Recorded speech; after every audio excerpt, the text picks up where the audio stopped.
Mahilig ka sa nail art? At ang video na to ay gagawin natin tong nail art design. Okay, ito nga pala yung previous design ko.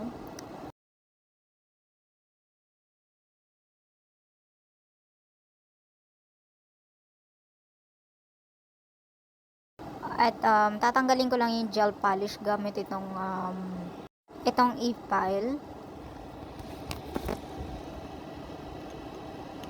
Dahan-dahan lang yung pagtanggal ko ng gel polish. Kasi hindi ako magpapalit ng extension. At ang extension ko na to pala ay gel extension. At 1 week pa lang siya, kaya hindi na kailangan mag-infill.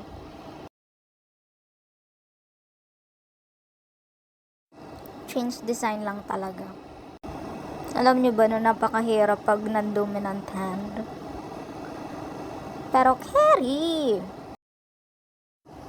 Pagkatapos kong tanggalin yung mga gel polish, ginagamitan ko naman to ng file, 180 grit file.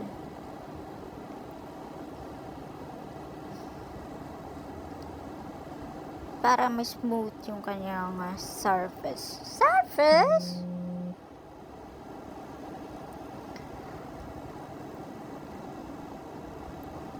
At saka kuntang shaping.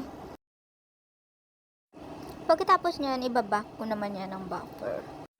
Sa totoo lang at this point, hindi ko pa alam kung anong design na ilalagay ko. Pero napili ko tong nude jelly pink color. Gagawa lang ako ng parang mga diamond na white.